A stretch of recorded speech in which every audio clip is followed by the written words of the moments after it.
یا رسول اللہ صلی اللہ تعالی علیہ وعلا آلہ وصحبہ اجمعین۔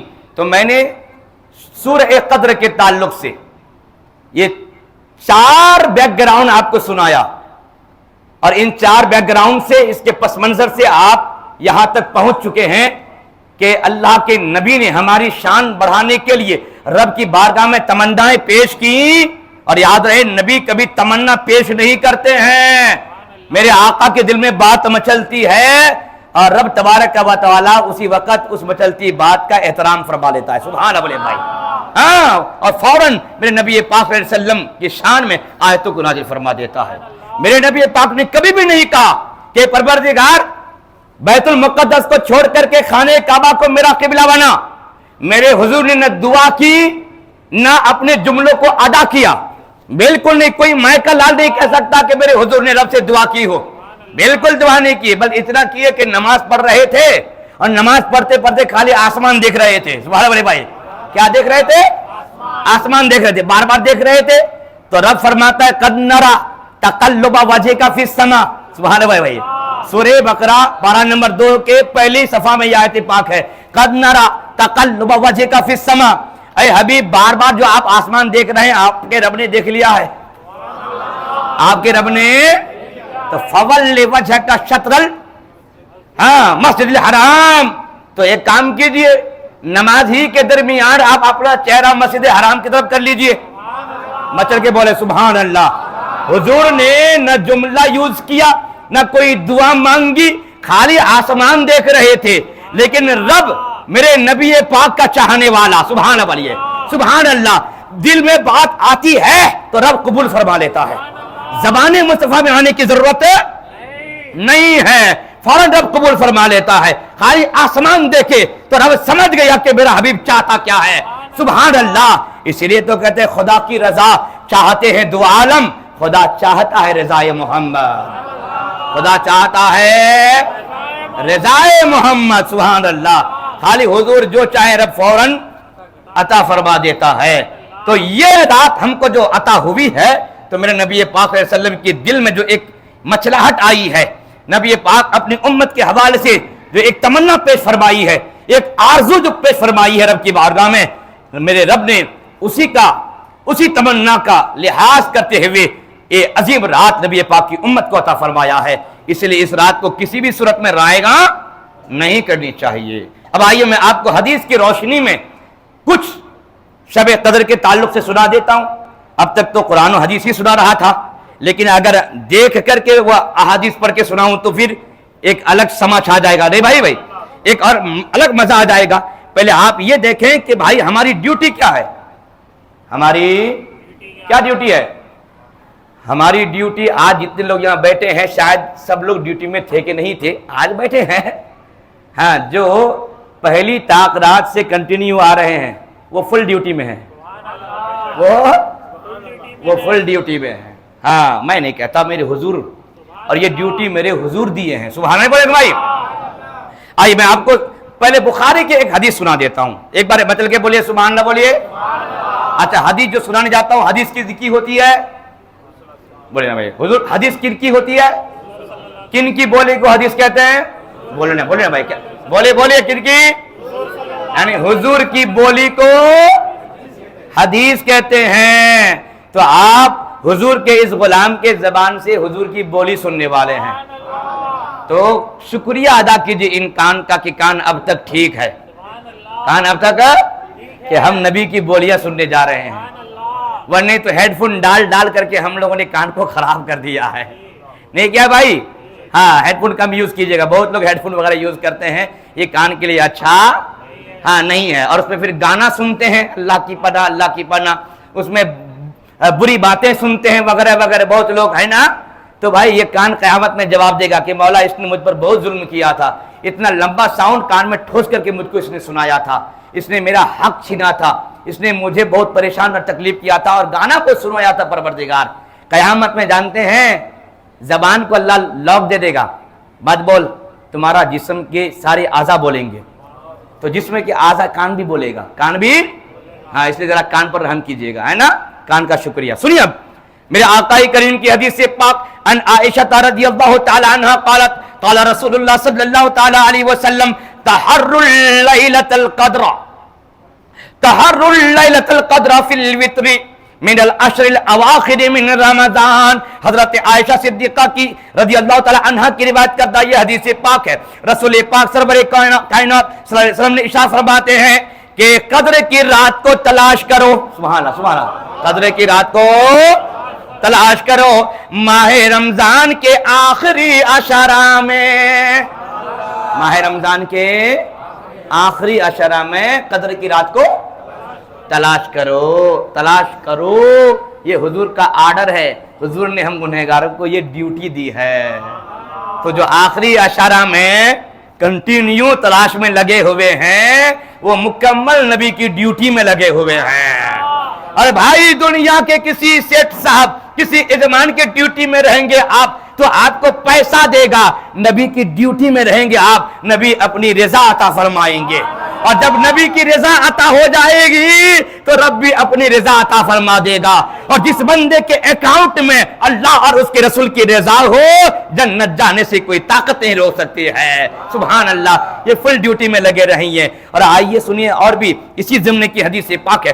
ان ابن عمر رضی اللہ تعالی عنہ قال ان رجالا من اصحاب النبی صلی اللہ تعالی علیہ وسلم اروا لیلۃ القدر فی المنام فی السبع الاواخر فقال رسول اللہ صلی اللہ تعالی علیہ وسلم ارى رؤیاکم قد تواتأت فی السبع الاواخر فمن کان متحریھا فلیتحرھا فی السبع الاواخر. صحیح بخاری صحیح مسلم کی حدیث پاک.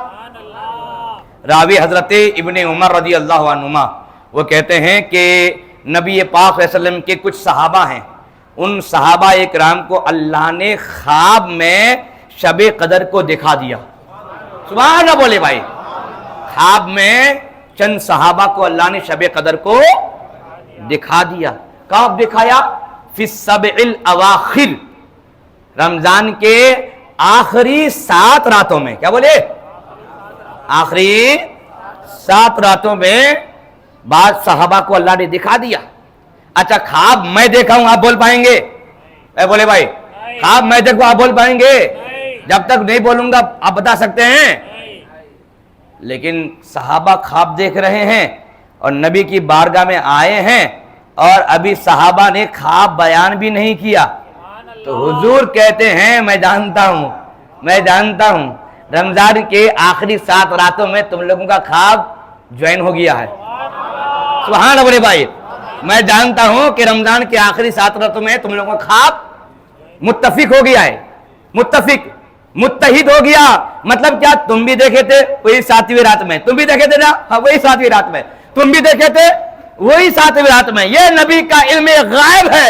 خواب کوئی اور دیکھتا ہے, میرے آقا سب کو جانتے ہیں. سبحان اللہ سب کو جانتے ہیں. اس کے بعد میرے آقا فرماتے ہیں ٹھیک ہے کوئی بات نہیں ہے, تم لوگوں کو اللہ نے تو دکھا دیا لیکن سنو میں ڈیوٹی دے رہا ہوں.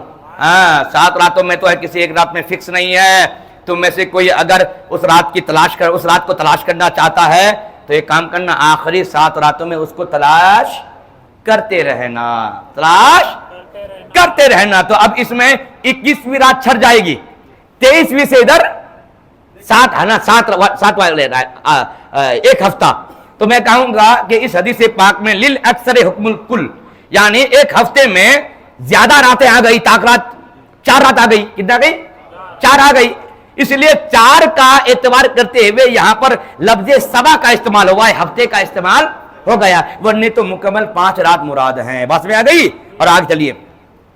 وعن ابن عباس ان النبي صلى الله تعالى عليه وسلم قال التمسوها في العشر الاواخر من رمضان ليلة القدر في 9 تبقى في 7 تبقى وفي 5 تبقى. رواہ البخاری صحیح بخاری کی حدیث پاک. حضرت ابن عباس رضی اللہ عنہ کی روایت کردہ یہ حدیث پاک ہے. میرے آقا کریم ارشاد فرماتے اے لوگو رمضان کے آخری عشرہ میں شب قدر کو ڈھونڈتے رہو.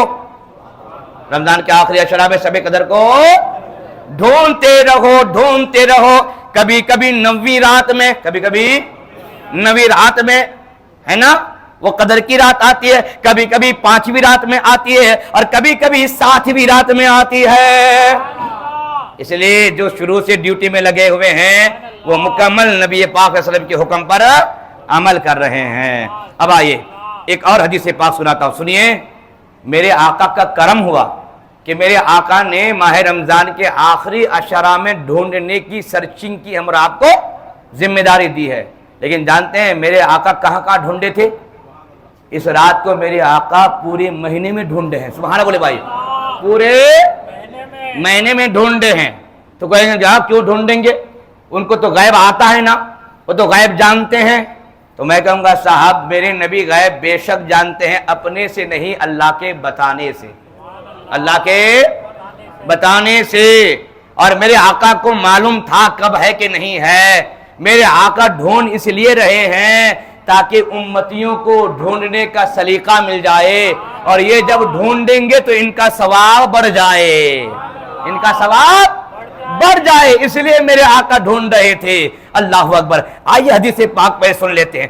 ان ابی سعید الخدری رضی اللہ تعالی عنہ ان رسول اللہ صلی اللہ تعالی علیہ وسلم اعتکف العشر الاول من رمضان ثم اعتکف العشر الاوسط في قبة تركية ثم أطلع رأسه فقال إني اعتكف العشر الأول التمس هذه الليلة ثم اعتكف العشر الأوسط ثم أوتيت فقيل لي إنها في العشر الأواخر فمن كان اعتكف معي فليعتكف العشر الأواخر فقد أريت هذه الليلة ثم أنسيتها وقد رأيتني أسجد في ماء وطين من سبيحتها فالتمسوها في العشر الأواخر والتمسوها في كل وتر قال فمطرت السماء تلك الليلة كان المسجد على عريش فوقف المسجد فبصرت عينا يا رسول الله صلى الله تعالى عليه وسلم وعلى جبهته أثر الماء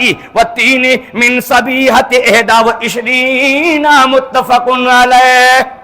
صحیح بخاری صحیح مسلم کی حدیث پاک۔ سبحان اللہ بولے بھائی، یہ اب تک جو میں پڑھ رہا تھا نا، یا نہ میرے باپ کی بولی ہے نہ میرے خاندان کی ہے، یہ میرے رسول پاک کی بولی ہے۔ سبحان اللہ بولے بھائی، یہ میرے حضور کی بولی ہے، ڈائریکٹ میں نے اپنی زبان سے آپ کو سنایا ہے۔ اب سنیں، حضرت ابو سعید خدری کہتے ہیں کہ رسول پاک صلی اللہ علیہ وسلم رمضان کے پہلے عشرہ میں اعتکاف کیے۔ کیا کیے؟ تو اعتکاف والے کیا سمجھتے ہیں کہ اعتکاف میں بیٹھ کے موبائل چلانا ہے، اعتکاف میں بیٹھ کر کے موبائل چلانا ہے؟ ہاں نہیں صاحب، بہت لوگ اعتکاف کو معمولی سمجھتے ہیں، کہیں بھی چلے گئے پاؤں پھیلا دیے ہو گیا۔ الحمدللہ ہمارے پاس اعتکاف میں 2 بزرگ بیٹھے ہوئے ہیں، کمال احترام ہے۔ سبحان اللہ بولے بھائی، ہمارے صاحب ہیں یہ مکمل 10 روز کے لیے۔ ایک اور جوان بچہ ہے، کہاں ہے بیٹا وہ جوان بچہ؟ کہاں ہے وہ اعتکاف والے کہاں ہیں؟ دیکھو وہ باہر ہے، تو کیسے اعتکاف ہے؟ اور نماز پڑھ رہے ہیں پیچھے۔ ہاں کوئی بات نہیں ہے، ہاں نہیں وہ بھی ایک اور ہے، جی جی اچھا وہ بھی ہیں، یہ 10 روز کے لیے مکمل۔ ایک یہ صاحب ہے۔ میں باقی لوگوں کو بولوں گا کہ بھائی موبائل بالکل مت چلائیے، اور ادھر جا کے بیٹھ جاتے ہو آرام کے لیے، ادھر جا کے بیٹھ جاتے ہو، نہیں، وہ مدرسہ ہے وہاں بیٹھیں گے آپ کا اعتکاف ٹوٹ جائے گا۔ مسجد کے اندر بیٹھے رہیے، کہتے نہیں گرمی ہوتی ہے۔ میں کہوں گا یہ گرمی کا خیال کرتے ہو، محشر کی گرمی کا کیا حال ہوگا؟ ہاں یہ گرمی سہتے رہو، اللہ اس گرمی کو آپ کے لیے آسان فرما دے گا۔ ہاں اعتکاف کا یہ مطلب ہوتا ہے نا، سرچنگ نو ان گوگل، سرچنگ گوگل میں نہیں کرنا ہے، سرچنگ خدا کے کلام میں کرنا ہے، حدیث میں کرنا ہے کہ نہیں بھائی؟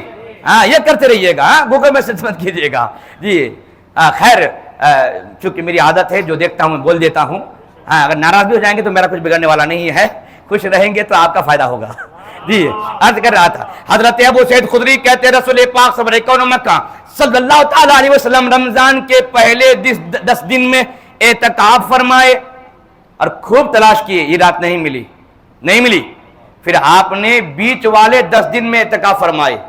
مچل کے بولے سبحان اللہ، بیچ والے 10 دن میں اعتکاف فرمائے، پھر بھی یہ رات نہیں ملی۔ میرے آقا کریم 20 دن اعتکاف کر لینے کے بعد فرماتے ہیں کہ میرے آقا نے کسی گنبد میں بیٹھ کر، کسی جھوپڑی میں بیٹھ کے اعتکاف کر رہے تھے، تو جھوپڑی سے سر باہر نکال کر کے میرے آقا نے لوگوں کو سنایا ہے میں پہلے 10 دن اعتکاف کیا، پھر 20 دن کیا، پھر اللہ نے مجھے وہ رات دکھا دیا. سبحان اللہ بھائی, پھر اللہ نے مجھے وہ رات پھر دکھا کر کے پھر بھلا بھی دیا, دکھا کر کے ثم انسیتها, پھر رب نے مجھے دکھا کر کے بھلا بھی دیا. آقا فرماتے ہیں میں نے اس طرح دیکھا کہ میں مسجد میں سجدہ کر رہا ہوں اس رات کی صبح, شب قدر کی صبح میں مسجد میں سجدہ کر رہا ہوں اور پانی برس رہا ہے اور فرش مکمل بھیگ چکا ہے, پانی اور کیچڑ میں سجدہ کر رہا ہوں. اس کے بعد میرے آقا فرماتے ہیں اے لوگو اس رات کو اخیر کے 10 دنوں میں تلاش کرو, اور مکمل 10 دن میں نہیں, جو بے جوڑ دن ہے بے جوڑ میں تلاش کرو. کس میں تو 10 میں سے 5 ڈیلیٹ ہو گیا, ہو گیا نہیں بھائی؟ 5 دن کی ڈیوٹی سے بچے نہیں بچے؟ 5 دن کی ڈیوٹی سے بچ گئے. اب خالی 5 دن دیکھنا جو طاق رات ہے بے جوڑ راتیں ہیں 5 دن میں. اب صحابی رسول کہتے ہیں جس رات میں حضور نے یہ فرمایا نا اس رات میں خوب بارش ہوئی اور فجر کی نماز میں حضور پاک سجدہ کیے, میں نے دیکھا کہ چھت ٹپک رہی ہے اور کیچڑ میں میرے آقا سجدہ کر رہے ہیں, پانی میں اور کیچڑ میں میرے آقا سجدہ کریں. میری ان آنکھوں نے دیکھا کہ حضور کی پیشانی میں مٹی وغیرہ کا اسی رات اثر بھی ہے. اور وہ کون سی رات تھی؟ وہ 21 والی رات تھی. سبحان اللہ بھائی, کیا تھی بولیے؟ 21 والی رات تھی, 21 والی رات تھی. سبحان اللہ. اس حدیث نے بتا دیا کہ بھائی خالی 27 میں نہیں, ان 5 میں سے اللہ کسی میں بھی عطا فرما دیتا ہے, کسی میں بھی عطا فرما دیتا ہے. اللہ اکبر نہیں بولیں گے بھائی؟ اللہ اکبر. یہ صحیح بخاری اور صحیح مسلم کی حدیث پاک میں نے آپ کو سنا دیا. اور بھی سنیں.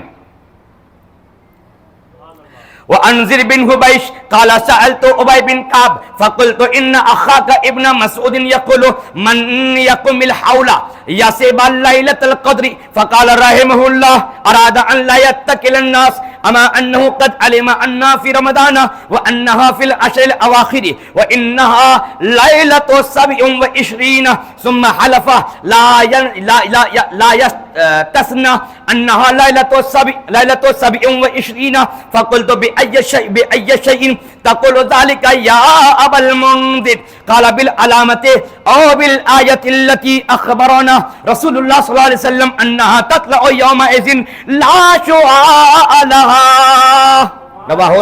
رواہ مسلم. حضرت زر بن حبیش سے مروی ہے, وہ کہتے ہیں کہ میں نے ابی بن کعب, کسے بولیے؟ یہ بہت بڑے صحابی ہیں, یہ بہت بڑے اور بہت بڑے قرآن کے قاری ہیں. خالی قرآن کے قاری نہیں, قرآن کے لکھنے والے ہیں. سبحان اللہ بھائی, بہت بڑے صحابی ابی بن کعب رضی اللہ تعالی عنہ.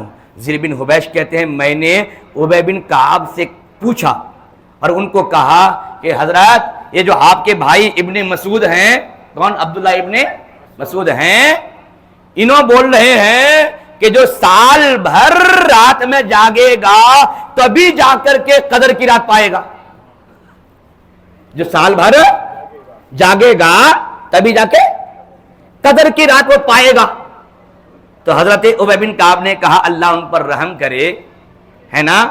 اور اس کے بعد دیکھیے ہم اور آپ کی کیا عادت ہے, اگر کوئی آدمی کوئی مسئلہ بتایا اور ہم اس مسئلے کو ٹھیک سے جانتے نہیں ہیں تو ہم ڈائریکٹ بولتے ہیں وہ غلط بولے, وہ کیا بولے؟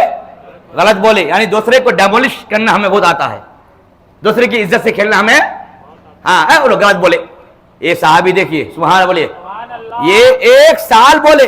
حضرت عبداللہ ابن مسعود کہتے ہیں کہ 1 سال جاگو گے کنٹینیو تب جا کے قدر کی رات پاؤ گے. تو حضرت ابی بن کعب کہتے ہیں زر بن حبیش کو کہ اللہ ان پر رحم کرے, وہ جو بولے ہیں ان کی بولی غلط نہیں ہے. ان کا ارادہ یہ ہے کہ لوگ کہیں بھروسہ کر کے نہ بیٹھ جائیں, لوگ کہیں بھروسہ کر کے نہ بیٹھ جائیں. اس لیے انہوں نے ایسی بات کی کہ بھائی تلاشی میں تمہارا ثواب بڑھے گا نا, تو تلاش سال بھر کرتے رہو, تلاش سال بھر کرتے رہو تو تمہارا ثواب.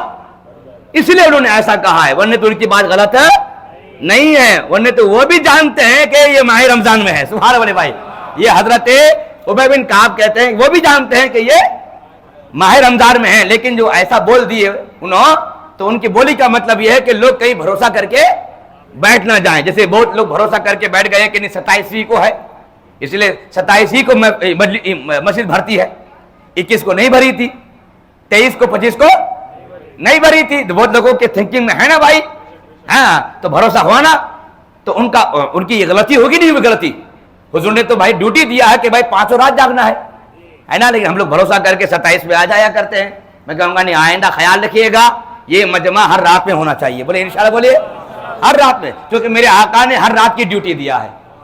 اور ایک صحابی تو خالی یہی 5 رات نہیں بلکہ پورے سال کی ڈیوٹی لگا رہے ہیں. سبحان اللہ, پورے سال کی ڈیوٹی لگا رہے ہیں. اللہ اکبر. سنیے اب, وہ نہیں تو وہ بھی جانتے ہیں کہ ماہ رمضان میں ہے, خالی ماہ رمضان میں نہیں بلکہ وہ بھی جانتے ہیں کہ آخری عشرہ میں ہے, بلکہ وہ بھی جانتے ہیں کہ لگ بھگ وہ 27ویں رات میں ہے. سبحان اللہ بھائی, 27ویں رات میں ہے. پھر انہوں نے انشاءاللہ کہے بغیر کہا کہ بھائی 27ویں رات میں ہے. تو میں نے کہا اے ابو منذر, آپ کو کیسے معلوم کہ بھائی 27ویں رات میں ہی شب قدر ہے؟ تو انہوں نے کہا ان نشانیوں اور ان علامات سے میں جانتا ہوں. کہا کیسے, آپ کو کون علامت کون نشانی؟ تو کہے کہ رسول پاک نے فرمایا ہے حدیث پاک میں کہ ماہ رمضان کے آخری عشرہ میں 5 طاق رات ہے. ان 5 طاق راتوں میں فجر کی نماز کے بعد جب سورج طلوع ہوتا ہے, اگر اس سورج کی کرنیں, کیا بولیے بھائی, اس سورج کی کرنیں مکمل صاف نکلے اور آنکھوں میں نہ چبھے, سبحان اللہ بھائی, آنکھوں میں نہ چبھے اور صاف نکلے, سمجھ جانا کہ یہی والی رات قدر کی رات ہے. یہ ہنٹس, یہ اشارے اور یہ نشانیاں, یہ علامت میرے آقا نے بیان فرمایا ہے. تو یہ صحابی کہتے ہیں کہ 27ویں رات کو میں نے یہ نشانیاں دیکھی ہے. تو میں کہوں گا کوئی پرابلم نہیں ہے, ممکن ہے کہ اس سال 27ویں شب ہی میں وہ رات آئی ہو اور آپ نے ویسا دیکھ لیا ہو. سبحان اللہ بھائی, سبحان اللہ بھائی. ورنہ نہیں تو اجماع اسی بات پر ہے. کس بات پر ہے؟ کہ یہ 5 راتوں میں یہ رات گھومتی رہتی ہے. لیکن بعض لوگ کہتے ہیں کہ نہیں, یہ اکثر جو ہے 27ویں رات میں یہ رات آتی ہے, کیونکہ قرآن پاک میں لیلۃ القدر, کیا بولیے بھائی, لیلۃ القدر, اس میں 9 ورڈز ہیں, 9 الفابیٹس. کتنے بولیے؟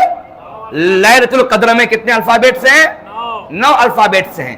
اور سورہ قدر میں یہ ورڈ 3 بار آیا ہے. کتنے بار آیا ہے؟ 3 بار آیا ہے.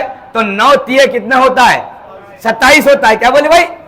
تو مفسرین نے اس طرح آئیڈیا لگا کے فرمایا ہے کہ جب لیلۃ القدر قرآن میں 3 بار آیا ہے اور اس میں 9 حروف کو 3 بار جب ہم ملٹیپلائی کرتے ہیں تو 27 ہوتے ہیں. اشارہ مل گیا کہ قدر کی رات 27ویں رات میں آتی ہے. بات میں آ گئی نا. اور بعض لوگ اس پر ایک اور دلیل دیتے ہیں کہ پورے سورے میں الفابیٹس کتنے ہیں؟ 30 ہیں. کتنے بولیے؟ کیسے میں انگلی سے گناؤں؟ 3 ہی لیجئے, اس کو 10 سمجھ آئیے. کتنے بولیے؟ 30 ہیں. کتنے ہیں؟ 30 الفابیٹس ہیں. لیکن اس میں جو 27th جو الفابیٹ ہے وہ لفظ ہیا ہے. کیا بولیے؟ ہیا. اور وہ لفظ ہیا وہ پروناؤن ہے. کیا بولیے؟ ناؤن نہیں ہے, وہ کیا ہے؟ پروناؤن. اور آپ جانتے ہیں جب ایک بار ناؤن کا یوز ہو جاتا ہے تو بار بار ناؤن یوز نہیں کرتے, اس کے لیے پروناؤن یوز کرتے ہیں. تو لیلۃ القدر یہ ناؤن ہے, یہ پہلے یوز ہو چکا ہے, وہاں پر وہ پروناؤن ناؤن جو ہے اس کے لیے یوز کیا گیا ہے. تو ہیا یہ پروناؤن ہے کس کے لیے؟ لیلۃ القدر کے لیے. پتا چل گیا کہ 27ویں رات میں قدر کی رات آتی ہے. سبحان اللہ بولیں گے بھائی. یہ سب علمی گفتگو ہے. کیا بولیے؟ یہ سب علمی گفتگو ہے. ہاں دھیان سے سنیے گا. اللہ اکبر. خیر, ان تمام حدیثوں میں میرے آقا سرور کون و مکان صلی اللہ علیہ وسلم نے ہم اور آپ کو یہی ڈیوٹی دی ہے کہ قدر کی رات آخری 5 راتوں میں آتی ہے, اس میں تلاش کرتے رہو, تلاش کرتے رہو. اب جانتے ہیں ہم اور آپ بہت جھگڑتے ہیں صاحب, بڑی لڑائیاں کرتے ہیں, ایک دوسرے کے گردن میں, ایک دوسرے کے گلے پہ ہمیشہ ہم لوگ چڑھے رہتے ہیں. آج مسلمانوں میں یہ بات آ گئی ہے, کسی کی ترقی کسی کو بھاتی نہیں ہے. بھاتی ہے صاحب؟ نہیں بھاتی ہے. یعنی کسی کی ترقی سے اتنی تکلیف نہیں, نہیں اپنی تکلیف سے اتنی تکلیف نہیں جتنی تکلیف کسی کی ترقی سے ہم کو ہوتی ہے نا بھائی. انہوں وہاں چلے گئے, انہوں وہاں چلے گئے, انہوں وہاں چلے گئے. اب bad feedback, good feedback نہیں، بیڈ فیڈ بیک ہم لوگ دیتے رہیں گے، پیچھے ایک دم بولتے رہیں گے وہ کیا آپ چھوڑو جی، وہ ایسا کرتا ہے، وہ ایسا کرتا ہے جی، وہ چھوڑو، ایسی بات ہوتی نہیں ہوتی ہے؟ جانتے ہیں یہ جو ڈیوٹی ہماری لگی ہوئی ہے ہماری غلطیوں کی وجہ سے، ہماری غلطی کی وجہ سے صاحب، ہے حدیث پاک میں یہاں پر ہے میرے آقا کریم ارشاد فرماتے ہیں، یہ حدیث پاک ہے، عن عبادہ بن ثابت قال خرج النبي صلى الله تعالى عليه وسلم ليخبرنا بالليلة القدر فتلاها رجلان من المسلمين فقال خرجت لأخبركم بليلة القدر فتلاها فلان وفلان فرفعت وعسى أن يكون خيرا لكم فالتمسوها في التاسعة والسابعة والخامسة رواه البخاري. مطلب کہ بولے سبحان اللہ، بولے بھائی مطلب کہ بولے سبحان اللہ. حضرت عبادہ بن صامت کی روایت کردہ یہ حدیث پاک ہے، میرے آقا کریم خود ارشاد صحابی خود ارشاد فرماتے ہیں میرے آقا گھر سے باہر نکلے صحابہ کو یہ بتانے کے لیے کہ شب قدر کس وقت آتی ہے، کس رات میں آتی ہے، کس رات میں آتی ہے، یہ بتانے کے لیے حضور اپنے گھر سے باہر صحابہ کے پاس نکلے. جو ہی میرے آقا ایگزٹ کر رہے ہیں، دیکھتے کیا ہیں کہ دو مسلمان آپس میں کسی بات پر لڑ رہے ہیں، جھگڑ رہے ہیں، لڑ رہے ہیں اور جھگڑ رہے ہیں. اللہ اللہ. میرے آقا فوراً فرماتے ہیں میں جو گھر سے باہر بھی نکلا تھا نا تم لوگوں کو بتانے کے لیے کہ قدر کی رات کس رات میں آتی ہے. جو ہی نکلا تو دیکھتا ہوں کہ یہ فلانا آپس میں لڑائی کر رہے ہیں.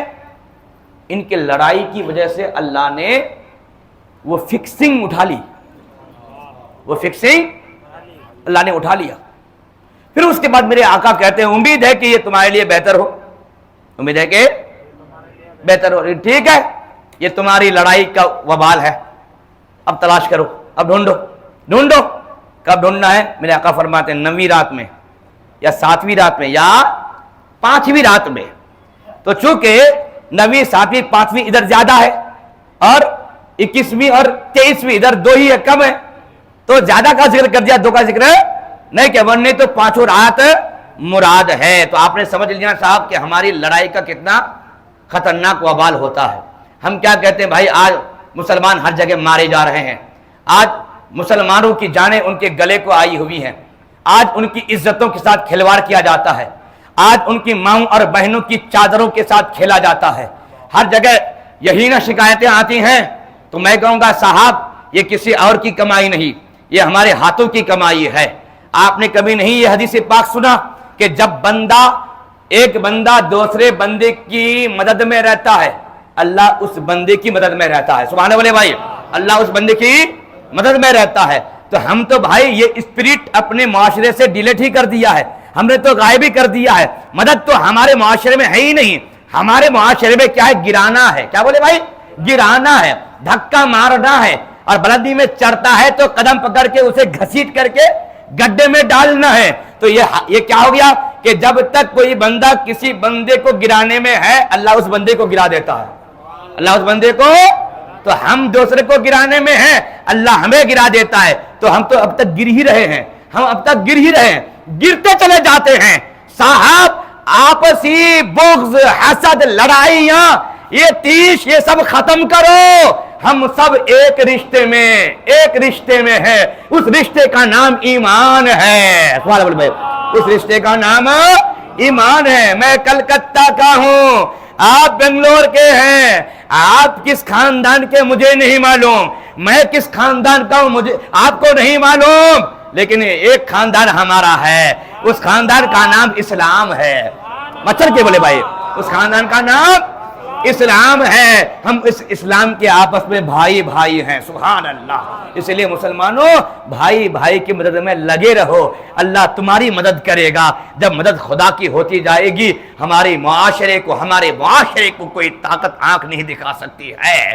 کیونکہ جب مسلمان ایک دوسرے کے مدد میں رہیں گے ہمارا معاشرہ مضبوط ہوگا، ہماری حکومت مضبوط ہوگی، ہم بڑی حکومت کو آنکھ دکھانے کے قابل ہو جائیں گے. کیوں آپ جانتے نہیں ہیں مٹھی میں تھے لاکھوں میں حکومت ہوا کرتی تھی، مٹھی میں تھے لاکھوں میں حکومت ہوا کرتی تھی. اور آج لاکھوں میں ہیں اور مٹھی والے آج ہم پر حکومت کر رہے ہیں. کیوں؟ اس لیے کہ ہم نے اپنا وتیرہ، اپنا طریقہ سب کچھ بدل کے رکھ دیا ہے.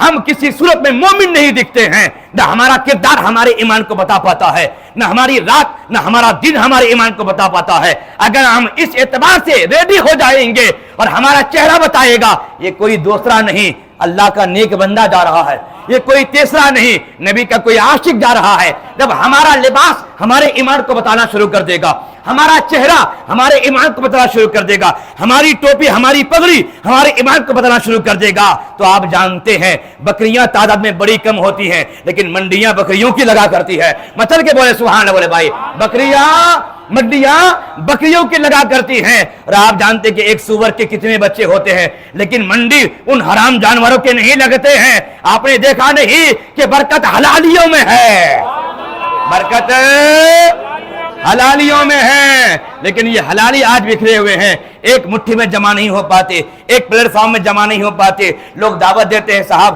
آج ملک کے حالات بہت برے ہیں، آئیے مل کے آتے ہیں، آئیے جم کے ملتے ہیں. میں کہوں گا صاحب کہاں ملو گے، کدھر ملو گے، کس مسجد میں ملو گے، کس میدان میں جانے بول رہے ہو؟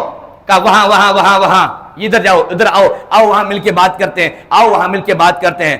میں کہا اب بھی تمہاری مسلمانی ٹھیک نہیں ہے. ایک پلیٹ فارم ہے کہ جہاں ایک ساتھ مل کے بیٹھ سکتے ہیں، اس پلیٹ فارم کا نام ہے عشق مصطفیٰ، اس میدان کا نام ہے محبت مصطفیٰ. ارے نبی کے محبت میں آؤ نا مل کے، جمع بھی ہوتے ہیں کیونکہ دشمنوں کو ہمارے پھولے ہوئے بازوؤں سے ڈر نہیں لگتا، دشمنوں کو عشق مصطفیٰ سے ڈر لگتا ہے. کیوں؟ اسی لیے کہ جب یہ تن کے گورے من کے کالے ہمارے ہندوستان پر حکومت کر رہے تھے اور مفتیان اکرام علماء اہل سنت نے جب فتویٰ دیا تھا تو انگریز حکومت نے یہ پالیسی اسی وقت نکالی تھی کہ مسلمانوں کے دلوں سے عشق مصطفیٰ نکالو تبھی جا کر کے ہندوستان میں حکومت کر پاؤ گے. اگر یہ لوگ ایک جٹ ہو جائیں گے، نبی کے عشق میں جمے رہیں گے تو پھر ان کی طاقت کا مقابلہ نہیں ہو سکتا. کہا وہ کیسے؟ کیونکہ ہم نے بدر کو بھی دیکھا ہے، اللہ اکبر، ہم نے احد کو بھی دیکھا ہے. ارے طاقت گھٹ گئی تھی تو ہم نے کربلا کو بھی سنا ہے. بتا کے سبحان اللہ، طاقت گھٹ گئی تھی یا یہ تعداد گھٹ گئی تھی تو ہم نے کربلا کو بھی دیکھا ہے. یہ وہ قوم ہے کہ نبی کی عزت جانے نہیں دیتے، جان جانے دیتے ہیں، اپنی جان کی قربانی پیش کر دیتے ہیں کیونکہ یہ نبی کے عشق کے ساتھ کبھی سودا نہیں کیا کرتے ہیں. آج مسلمان تو ہیں لیکن عشق مصطفیٰ نہیں ہے، اس لیے مارے بھی جاتے ہیں، پیٹے بھی جاتے ہیں، رسوا بھی ہوتے ہیں. کیوں صاحب؟ کہ جس پیغمبر نے ہمیں دین سکھایا اس پیغمبر کو گالی دیں گے اور ہم سوچیں گے کہ ہماری عزت ہوگی، آپ کی عزت نیلام ہو جائے گی. پہلے اس نبی کو عزت دینا سیکھو، اس نبی کا احترام سیکھو، اللہ تعالیٰ تمہیں عزت اور تمہارا احترام بڑھا دے گا. اس لیے کہتا ہوں پوری دنیا کو آؤ آج ایک جاں ہونے کی ضرورت ہے کیونکہ ہمیں یہ بری طاقتیں نگاہ اٹھا کر کے دیکھ رہی ہیں. آؤ ایک پلیٹ فارم میں، اسی پلیٹ فارم کا نام مدینہ شریف ہے. سبحان اللہ، عشق مصطفیٰ جمع ہو جاؤ، پھر ایک جا ہو جاؤ. پھر جب فائٹ بنے گی، سبحان اللہ، سبحان اللہ، جب فائٹ بنے گی اسلام کی، جب فائٹ بنے گی تو پھر اس سے کوئی فائٹنگ کرنے کے لیے سامنے نہیں آنے والا ہوگا. آج ایک انگلی دکھاتے ہیں تو ہماری انگلیوں کو مہر دیا جاتا ہے. اللہ تعالیٰ مسلمانوں کو ایک جا ہونے کی توفیق عطا فرمائے. کیوں؟ اس لیے کہ اتحاد زندگی ہے، اختلاف موت ہے. اتحاد زندگی، اختلاف موت ہے. اور آج ہم موت میں ہیں، زندگی میں نہیں ہے. اللہ تعالی ہم سب کو اختلافات سے بچائے اور نبی کی محبت میں جمع ہونے کی توفیق رفیق عطا فرمائے. اللہ اکبر. بہت ساری حدیثیں ہیں ابھی شب قدر کے تعلق سے، چونکہ وقت نکل جا رہا ہے اس لیے مناسب سمجھتا ہوں کہ تدوین قرآن کے تعلق سے کچھ حقیقت آپ کو سنا دوں تاکہ آپ کے علم میں اضافہ ہو جائے. کون قرآن صاحب؟ کون قرآن؟ قرآن کہتے کسے ہیں؟ آپ ایک جملے میں بولیں گے رب کے کلام کو بولتے ہیں. سبحان اللہ بولیں. کس کو؟ رب کے کلام کو. ہمارے آپ کے معاشرے میں کیا قانون ہے، کیا طریقہ ہے؟ ہم ایک دوسرے کو بڑا کہتے ہیں. بیس کس کو بناتے ہیں؟ دولت کو، پراپرٹی کو. یہ نا بھائی وہ کروڑپتی ہیں، معاشرے میں سب سے بڑا آدمی وہ ہے.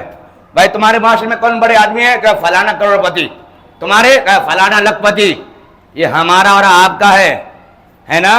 لیکن اللہ رسول کے نزدیک کیا ہے؟ صحیح بخاری کی حدیث پاک میرے آقا ارشاد فرماتے ہیں خیرکم سبحان اللہ خیرکم وافضلکم من تعلم القرآن وعلمہ، تم میں بہتر وہ انسان ہے، تم میں ریسپیکٹڈ، تم میں آنریبل وہ انسان ہے جس نے قرآن پڑھا اور لوگوں کو قرآن سکھایا۔ تو بہتری کا معیار قرآن ہے، سبحان اللہ بولے بھائی، بہتری کا معیار قرآن ہے کہ قرآن سیکھو گے، سکھاؤ گے، معاشرے میں اللہ کے نزدیک بلند ہو جاؤ گے۔ دنیا والے، یہ اخبار والے، یہ ٹی وی والے آپ کو بڑا کہے یا نہ کہے کچھ نہیں بگڑنے والا ہے، ہر چیز کا خالق آپ کو بڑا کہے گا۔ معاشرے میں آپ بڑے ہو جائیں گے، بڑا کیسے ہوں گے؟ کیسے بولیے؟ قرآن سیکھنے سے اور سکھانے سے بڑے ہو جائیں گے۔ سبحان اللہ، یہ قرآن کا نظام ہے۔ اور آپ جانتے ہیں قرآن پاک کی عظمت کا عالم کیا ہے کہ ہم یہ حدیث پڑھتے ہیں، ایک لفظ پڑھیں گے ایک ثواب ملے گا، ایک لفظ پڑھیں گے ایک ثواب ملے گا، دو پڑھیں گے دو ثواب ملے گا، تین پڑھیں گے تین ثواب ملے گا۔ لیکن واہر قرآن تیری عظمت کو سلام، سبحان اللہ، میرے آقا اس حدیث کی کتاب میں ارشاد فرماتے ہیں کہ جب کوئی بندہ خدا قرآن مقدس کا ایک الفابیٹ پڑھتا ہے، مچل کے ایک ایک ایک الفابیٹ پڑھتا ہے، اللہ تعالیٰ اس ایک الفابیٹ پڑھنے کی وجہ سے اس بندے کو ایک حسنہ عطا فرماتا ہے۔ لیکن وہ حسنہ ایک نہیں ہے بلکہ دوسرے گناہوں سے کنورٹ کرو گے تو رب قدیر اس کو 10 میں چینج فرما دے گا، 10 میں تبدیل فرما دے گا۔ جب کوئی بندہ ایک حرف پڑھتا ہے تو اللہ تعالیٰ اس کو 10 نیکیاں عطا فرماتا ہے۔ اس کے بعد میرے آقا کہتے ہیں، میں یہ نہیں کہتا کہ الف لام میم ایک حرف ہے، الف الگ ہے، لام الگ ہے، میم الگ ہے۔ اگر کوئی بندہ مومن خالی الف لام میم پڑھتا ہے، اللہ اس کو 30 نیکیاں عطا فرماتا ہے۔ اللہ اس کو بولے نا اللہ اس کو 30 نیکیاں عطا فرماتا ہے۔ اللہ اکبر۔ حضرت میں ہم سب کے امام اعلیٰ حضرت محدث بریلوی سے فتاوی رضویہ میں سوال ہوا کہ سرکار آپ یہ بتائیں کہ یہ جو قرآن میں ثواب بتایا گیا ہے کہ ایک الفابیٹ میں 10 نیکی اور جو 30 پڑھے گا 3 پڑھے گا تو 30 نیکی، 40 پڑھے گا تو 4 پڑھے گا تو 40 نیکی، تو یہ ثواب خالی ریڈنگ میں ہے کہ تھنکنگ میں بھی ہے؟ سبحان اللہ بھائی، خالی ریڈنگ میں ہے کیا؟ Reading with thinking, reading with thinking. میرے امام اعلی حضرت محدث بریلوی ارشاد فرماتے ہیں، حضرت امام احمد بن حنبل نے خواب میں رب کا دیدار کیا۔ امام احمد بن حنبل نے رب سے پوچھا، پروردگار عالم کون سی چیز تیرے بندے کو جہنم سے بچانے والی ہے؟ اللہ نے فرمایا، اے امام احمد بن حنبل، میرا قرآن میرے بندے کو جہنم کی آگ سے بچانے والا ہے۔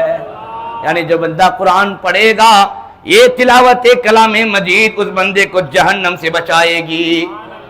حضرت امام احمد بن حنبل نے خواب ہی میں رب سے پوچھا، پروردگار تیرا بندہ قرآن سمجھ کے پڑھے گا تب جا کے یہ اعجاز ہے، یا بغیر سمجھ کے بھی پڑھے گا تب بھی جا کے یہ اعجاز ہے؟ رب نے ارشاد فرمایا، بفہم و بغیر فہم، سمجھ کے پڑھے گا تو بھی قرآن جہنم سے بچائے گا، بغیر سمجھ کے پڑھے گا تو بھی قرآن جہنم سے بچائے گا۔ سبحان اللہ بولے، سبحان اللہ۔ اب کتنے لوگ یہاں پر ہیں کہ جو اب تک قرآن کی ریڈنگ تک نہیں جانتے ہیں؟ ہوں گے نا؟ اوبیسلی ہیں، ہے نا؟ اگر میں کہوں کھڑے ہو کے کوئی بتاؤ مجھے تو اٹھیں گے نہیں، شرمائیں گے۔ لیکن میں کہتا ہوں جو نہیں جانتے ہیں، رمضان کے بعد ہماری مسجد میں آئیے گا، عشاء کی نماز کے بعد یہ گنہگار آپ کو فری پڑھائے گا۔ کیا پڑھائے گا بولے؟ فری پڑھائیے گا، فری پڑھائے گا، فری فری فری، نہیں چاہیے کچھ، فری پڑھائے گا یہ بندہ۔ کیونکہ اگر آپ قرآن نہیں پڑھیں گے تو قیامت میں قبر میں اللہ آنکھوں کی روشنی آپ کو نہیں دے گا۔ بولیے اللہ اکبر، بولیے۔ اور جو قرآن پڑھ کے بھی بھول جاتا ہے، اللہ اس کو کوڑھی کی بیماری دے گا۔ کتنے لوگ ایسے بھی ہیں کہ بچپن میں قرآن پڑھے تھے لیکن آفس میں ٹائم نہیں ملتا کبھی قرآن چھونے کا، اور آج قرآن بھول گیا ہے۔ لیکن اس سے پوچھئے کہ قرآن جو بھول گئے ہو تو تم کو تکلیف ہے, ٹینشن ہے؟ ایک ذرے کا ٹینشن نہیں ہے. بھاری موٹی تنخواہ آ رہی ہے, اسی میں خوش ہے بندہ, ہے نا. پوری فیملی کے ساتھ ایک دم ڈرائیو پر ڈرائیو مار رہا ہے, لانگ ڈرائیو, شارٹ ڈرائیو مار رہا ہے زبردست انداز میں. دنیا ہے, عیش مستی کر رہا ہے. ان سے پوچھئے قرآن شریف پڑھنا جانتے ہیں؟ ہاں, میں ایک نکاح پڑھانے کے لیے گیا, بڑا کروڑ پتی کا بچہ تھا. میں کلمہ شریف پڑھاتا ہوں, کروڑ پتی کا بیٹا کلمہ نہیں پڑھ پا رہا ہے. کلمہ تو میں کہوں گا تھو ایسے کروڑ پتی پر, ایسے کروڑ کے روپے تھو, ایک بار نہیں 100 بار تھو. مجھے نہیں چاہیے, مجھے نہیں چاہیے. کلمہ زبان میں نہ آئے تو کیا مسلمانی ہے نا. اور شادی بھی کروڑ کی تھی, شادی بھی کروڑ کی تھی. اللہ کی پناہ, اللہ کی پناہ. جس کو کلمہ تک یاد نہیں ہے وہ کروڑ کی شادی کر رہا ہے. جس کو کلمہ یاد نہیں ہے اس کو بیوی کا حق معلوم ہوگا. جب بیوی کا حق معلوم نہیں ہوگا وہ رشتہ رہے گا؟ بولے بھائی, اس لیے فوراً طلاق, فوراً کھولا. تماشے ہو رہے کہ نہیں ہو رہے ہیں؟ ہمارے ہاتھوں کی کمائی ہے. سخت بولنے کی عادت ہے میری, میں ہمیشہ بولتے رہتا ہوں کسی کو کچھ لگ جائے میرا کیا بگڑنے والا نہیں ہے. کچھ بھی نہیں کر پائیں گے آپ میرا, کچھ بھی نہیں کر پائیں گے میرا. کیا کر لیں گے آپ, کیا کر لیں گے؟ راستے میں گولی چلا دیں گے, مار دیں گے, مار دیجیے گا, کچھ نہیں ہونے والا میرا.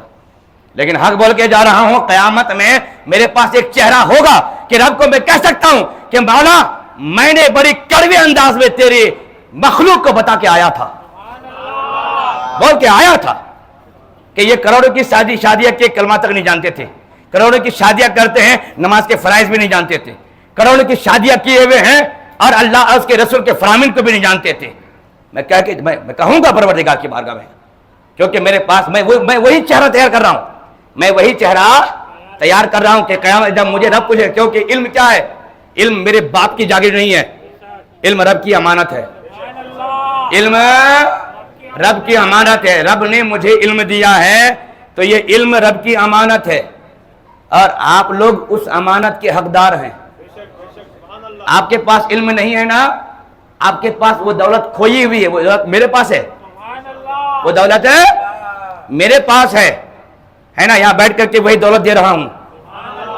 حالانکہ آپ کو ڈھونڈ کر کے میرے پاس آنا چاہیے, کیونکہ دولت آپ کی کھوئی ہوئی ہے, میری نہیں کھوئی ہوئی ہے.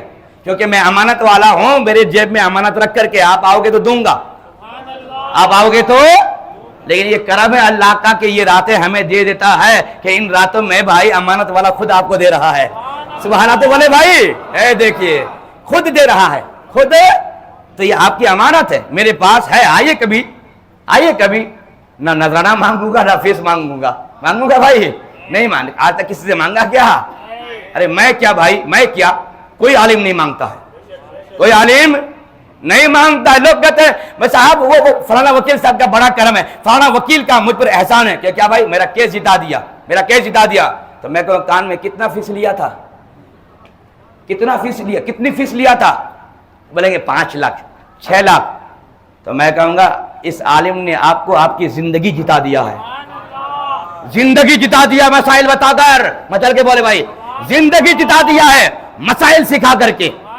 کتنی فیس دیے تھے, کتنی فیس دیے تھے؟ ہاں یاد رکھیے گا. اس لیے سب سے بڑا وکیل آج کے زمانے میں علماء کرام ہیں, اس سے بڑھ کر کوئی اور وکیل نہیں ہے. ارے وہ سب تو بھیک منگے فتو فقیر ہیں, سب سے زیادہ مالدار وکیل علماء کرام ہیں کہ فری میں, سبحان اللہ بھائی کیا بولیے, فری میں مسائل بتاتے ہیں. اللہ اکبر.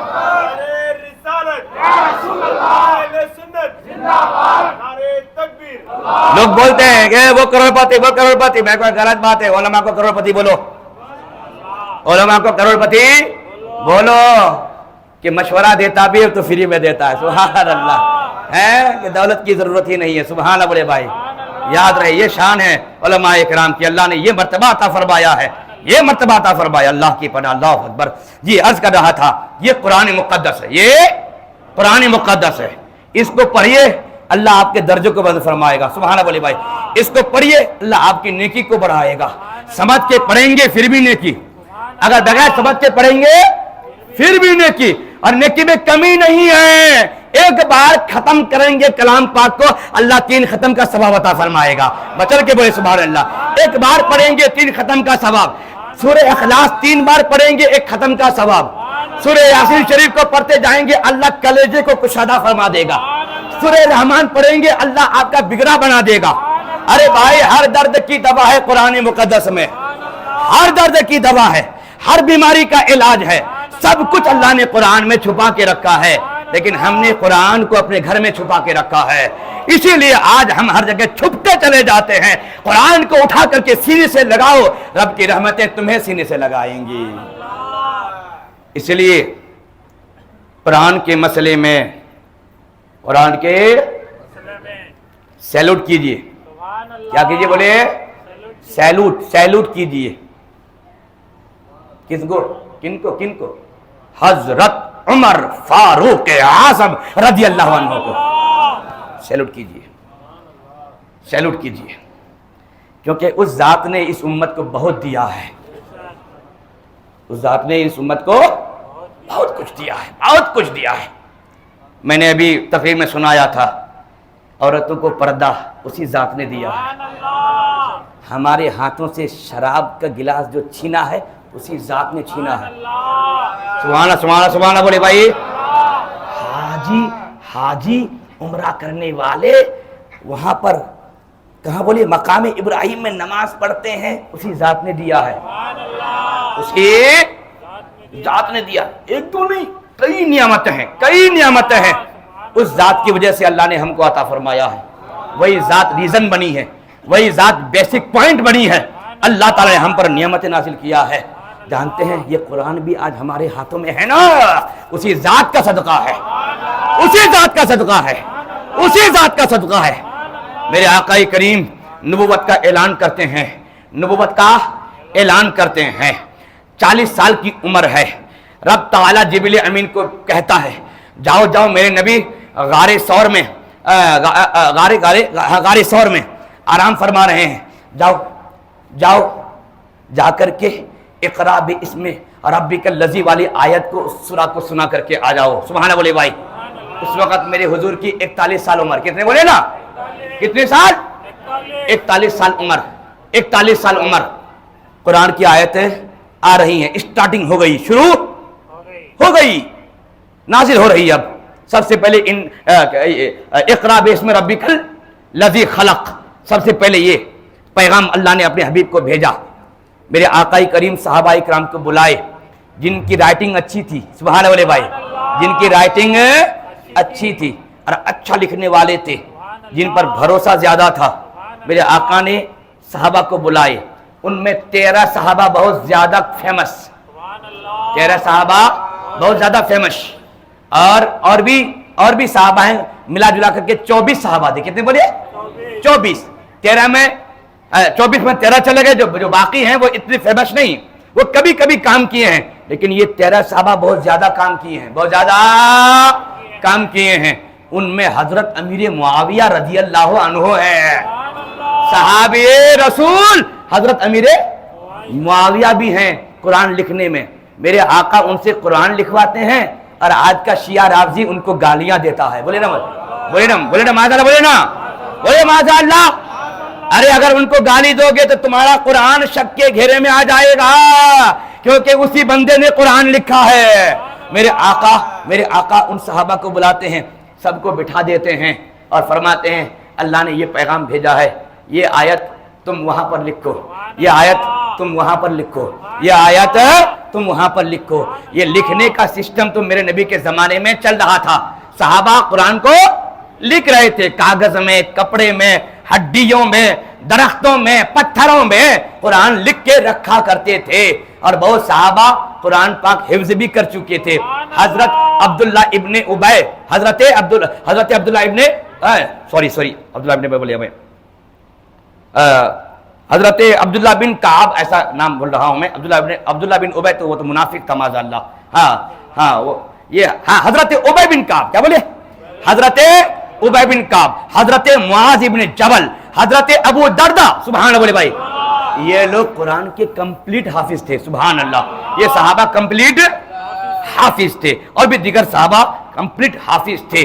یاد رکھیے گا، میرے آقائی کریم پر قرآن نازل ہوتا ہے، صحابہ سے کہتے ہیں لکھتے جاؤ، میرے آقائی کریم پر قرآن نازل ہوتا ہے زمین کی سچویشن کے حساب سے، جیسی سچویشن، جیسا کوئی ماحول بنا اسی حساب سے آیتیں آئیں، لیکن صحابہ کو میرے آقا کہتے ہیں یہ جو آیت نازل ہوئی ہے نا، تو وہ فلانا سورہ کے پاس اس آیت کے پیچھے لکھو، اس آیت کو فلانا سورہ میں اس آیت کے پیچھے لکھو۔ صحابہ تعجب کر رہے تھے کہ ہاں قرآن کی آیت آج نازل ہوئی ہے، لیکن حضور کہتے ہیں وہاں لکھو، کیا وجہ ہے کہ یہاں لکھنے کے لیے کہتے ہیں؟ میرے آقا فرماتے ہیں میں قرآن تو زمین کے ریزن کے حساب سے اتر رہا ہے نا، لیکن میں لوح محفوظ دیکھ کر کے لکھوا رہا ہوں، لوح محفوظ دیکھ کر کے لکھوا رہا ہوں۔ ریزن کے حساب سے آیت تو آ گئی، لیکن لوح محفوظ میں کہاں وہ آیت ہے میں وہی لکھوا رہا ہوں، سبحان بولے بھائی، وہی لکھوا رہا ہوں۔ تو یہ قرآن جو آج ہمارے ہاتھ میں ہے نا،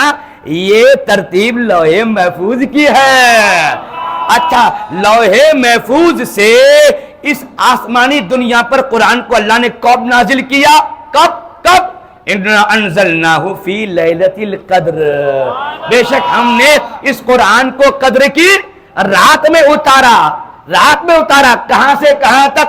مفسرین کہتے ہیں لوح محفوظ سے آسمانی دنیا تک ڈائریکٹ قدر کی رات میں اللہ نے اتار دیا۔ اب آسمانی دنیا سے جبریل ریزن بنتا ہے، آیت لے کے نبی کی بارگاہ میں حاضر ہو جاتے ہیں۔ کتنے سال لگے؟ کتنے سال؟ 23 بولے نا بھائی، 23 سال قرآن کو اترنے میں لگ گئے۔ اسی لیے نبی کے زمانے میں باضابطہ کتاب نہیں بنائی گئی، کیوں؟ کیونکہ نبی پاک کے آخری عمر تک قرآن اتر ہی رہا تھا، تو کب جمع کریں گے، کب کیا کریں گے؟ لیکن میرے آقا نے سورتوں کو لکھوا دیا تھا، مکمل طور پر لکھوا دیا تھا، صحابہ کو یاد میرے آقا نے کروا بھی دیا تھا۔ جانتے ہیں میرے آقا کی وفات ہو جاتی ہے، اب زمانہ آتا ہے حضرت ابو بکر صدیق کا۔ کس کا؟ بولے کن کا زمانہ آتا ہے؟ بولیے، حضرت ابو بکر صدیق کا زمانہ آتا ہے، اور حضرت ابو بکر صدیق کے زمانے میں جنگ یمامہ ہوتی ہے۔ کیا ہوتی ہے؟ بولیے، کیا ہوتی ہے؟ جنگ یمامہ ہوتی ہے۔ یہ جنگ یمامہ کس جنگ کو بولتے ہیں معلوم ہے آپ لوگوں کو؟ نہیں ہے تو سنا دیتا ہوں۔ جنگ یمامہ بولتے ہیں، یمامہ ایک بستی، ایک گاؤں کا نام ہے جو مدینہ شریف سے 16 میل دوری پر ہے، 16 میل دوری پر۔ ایک عورت کا نام تھا یمامہ، اسی عورت کے نام پر اس گاؤں کا نام پڑ گیا۔ اسی گاؤں میں مسیلمہ کذاب، کیا بولے؟ مسیلمہ کذاب، کذاب کا معنی ہوتا ہے ون پوزیشن کا جھوٹا، ہے نا؟ یہ مسیلمہ کذاب یہ اسی گاؤں کا رہنے والا تھا۔ میرے حضور جو ہی انتقال کیے، اس ظالم نے وہاں پر پروفٹ ہوڈ کا اعلان کر دیا کہ میں بھی نبی ہوں۔ بولے بولے بولے بولے مادر بولے، کیا بولا؟ میں بھی نبی ہوں۔ تو بہت سارے لوگ گمراہ بھی ہو گئے اور اس پر ایمان لانا شروع کر دیے۔ حضرت ابو ہریرہ حضرت ابو بکر صدیق کی خلافت ہے، یہ خبر حضرت کے کان تک پہنچی۔ آپ نے لشکر کو جمع کیا، جمع کر کے آپ خود وہاں لڑنے کے لیے گئے۔ سبحان اللہ، سبحان اللہ بولے بھائی، اس جھوٹے نبی کے ساتھ لڑنے کے لیے گئے۔ آج ایک اور جھوٹا نبی بہت لائٹ میں ہے، کیا نام اس کا صاحب، کسی کو معلوم ہے؟ شکیل بن حنیف، شکیل بن، تو آپ میں سے کوئی بھی جا کر کے اگر اس کو مار کے آ جاتے ہیں تو حضرت ابو بکر صدیق کی سنت ہو جائے گی۔ ایسے ظالم کو چھوڑنا نہیں چاہیے، مار دینا چاہیے جان سے۔ اب چونکہ میں ایک جمہوری ملک میں بول رہا ہوں، ہے نا، تو آپ لوگوں کو ڈر لگ رہا ہے، مجھے ڈر نہیں ہے، یاد رکھیے گا۔ جی عرض کر رہا تھا، تو اس طرح کے جھوٹے لوگ حضرت ابو بکر صدیق کے کان میں جب پہنچی تو آپ نے لشکر جرار لے کر کے آپ وہاں پر پہنچے۔ قرآن پاک میں آیت نازل کر کے اللہ نے اس جنگ کا پتہ دیا ہے کہ ان قریب ایک لڑاکو قوم کے ساتھ تمہارا مقابلہ ہوگا، اور وہ قوم لڑاکو قوم تھی، جنگجو قوم تھی۔ وہ مسلمان جب گئے وہاں پر لڑنے کے لیے اللہ اللہ وہاں پر 1200 شہید صحابہ ہوئے. کتنے بولیے؟ 1200 صحابہ شہید ہوئے. 1200 صحابہ میں سے 700 صحابہ حافظ قرآن تھے. بولے نا اللہ اکبر. جنگ یمامہ میں 1200 صحابہ شہید ہوئے، ان میں 700 صحابہ کیا تھے؟ حافظ قرآن تھے. اللہ اکبر اللہ اکبر. حضرت زید بن ثابت انصاری رضی اللہ تعالی عنہ کہتے ہیں حضرت ابو بکر صدیق رضی اللہ تعالی عنہ مجھ کو بلا کر کے بھیجے، جاؤ زید بن ثابت کو بلا کر کے لے کے آؤ. میں حضرت کے پاس گیا، بیٹھا. اور زمانہ کون سا تھا؟ جنگ یمامہ کا زمانہ تھا. کس کا تھا؟ جنگ یمامہ کا زمانہ تھا. زید بن ثابت کہتے ہیں میں جب حضرت کے پاس گیا تو دیکھتا کیا ہوں، حضرت عمر بن خطاب حضرت ابو بکر صدیق کے پاس بیٹھے ہوئے ہیں. دیکھیں صاحب، جو بھی میں سنانے جا رہا ہوں سنیے، آپ کا علم بڑھے گا، اتنا بڑھے گا کہ میں اگر یہ بولوں کہ آپ شاید کبھی یہ سنے ہوں گے، شاید کبھی، تو میری بات جو ہے غلط نہیں ہوگی، شاید کہ غلط نہیں ہوگی. وہ نہیں تو مجھے بڑی بات کرنا نہیں آتی ہے، سچ ہے وہ بول رہا ہوں. جی عرض کر رہا تھا میں، زید بن ثابت انصاری کہتے ہیں کہ حضرت ابو بکر مجھ کو بلا کر کے بھیجے. میں حضرت کی خدمت میں گیا. جنگ یمامہ کا ماحول چل رہا تھا. دیکھتا کیا ہوں کہ حضرت عمر بن خطاب بھی حضرت کے پاس بیٹھے ہوئے ہیں. ابو بکر صدیق کے پاس کیوں نہ بیٹھیں گے؟ جب نبی کی حکومت تھی تو نبی کے 2 وزیر تھے، ایک کا نام ابو بکر، ایک کا نام عمر. یہ ابو بکر و عمر حکومت مصطفیٰ کے 2 وزیر. سبحان اللہ بھائی، حکومت مصطفیٰ کے 2 وزیر. اب میرے آقا دنیا سے چلے گئے تو جو اول وزیر تھے وہ بنے ہیں خلیفہ، ہے نا، اور جو دوسرے وزیر تھے وہ بنے ہیں پہلا وزیر. سبحان اللہ. اب دوسرے اور تیسرے کون ہیں؟ اب حضرت عثمان، حضرت علی. سبحان اللہ بھائی، یہ ہے حضرت ابو بکر کی حکومت کے وزیر. سبحان اللہ، ہے نا. پھر جب حضرت عمر بنے تو 2 وزیر، جب حضرت عثمان بنے تو 1 وزیر، اور جب حضرت علی بنے تو کوئی وزیر نہیں. ایک صاحب آ کے حضرت علی سے بولے حضرت کیا قصہ ہے کہ حضرت ابو بکر کے زمانے میں، عمر کے زمانے میں، عثمان کے زمانے میں کوئی اختلاف نہیں، کوئی لڑائی نہیں، کوئی کیا بھی نہیں. جب سے آپ خلیفہ بنے ہیں مسلمان خالی لڑ رہے ہیں، مسلمانوں میں لڑائی ہو رہی ہے. ہاں، وہ کوئی گستاخ تھا. کیا تھا بولیے؟ گستاخ علی تھا. وہ حضرت علی کو ڈیمولش کرنا چاہتا. ماذا بولے ہاں، بتانا یہ چاہ رہا تھا آپ کیسے خلیفہ ہیں کہ آپ کے خلاف میں لڑائی ہو رہی ہے. تو میں کہوں گا بھائی یہ حضرت علی تھے، یہ باب العلم تھے، باب العلم تھے. ان کے پاس تو بھائی ہر سوال کا جواب ہے. بولے نا مچل کے سبحان اللہ، ہر سوال کا جواب ہے. وہ آدمی جب آ کے ایسا بولا تو حضرت علی کہتے ہیں کہ سنو، ابو بکر، عمر، عثمان، ان لوگوں کی حکومت میں لڑائیاں اس لیے نہیں ہوئیں کیونکہ ان کی حکومت میں مشورے دینے والے ہم تھے. مشورے دینے والے ہم لوگ تھے. اور میری حکومت میں اس لیے لڑائیاں ہو رہی ہیں کہ اس میں مشورے دینے والے تم جیسے لوگ ہو، تم جیسے، اور یقیناً انہی جیسے لوگوں کی وجہ سے یہ تمام فتنوں کا بازار گرم ہوا تھا. حضرت علی نے پلک جھپکنے میں جواب دے دیا. میں کہوں گا کیوں نہ جواب دیں، علی کے قدموں میں میری کروڑوں جان قربان. کیونکہ وہ خود فرماتے ہیں کہ جب میں گھوڑے پر بیٹھتا ہوں اور ایک رکاب میں پیر رکھتا ہوں اور یہ دائنا والا پیر اٹھا کر کے جب دوسرے رکاب میں رکھتا ہوں، ایک بار پورے قرآن کو پڑھ لیا کرتا ہوں. ایک بار پورے قرآن کو اتنی سی شارٹ ٹائم میں آپ فرماتے ہیں کہ پورے قرآن کو پڑھ لیا کرتا ہوں. آپ کہتے ہیں کہ میں اگر سورہ فاتحہ کی تفسیر لکھ دوں تو 70 اونٹ کی پیٹھ میں کتابوں کو لاد دو گے نا، 70 اونٹ نہیں لے جا پائیں گے۔ سبحان بولے بھائی، اللہ نے کتنا علم ان کو عطا فرمایا تھا۔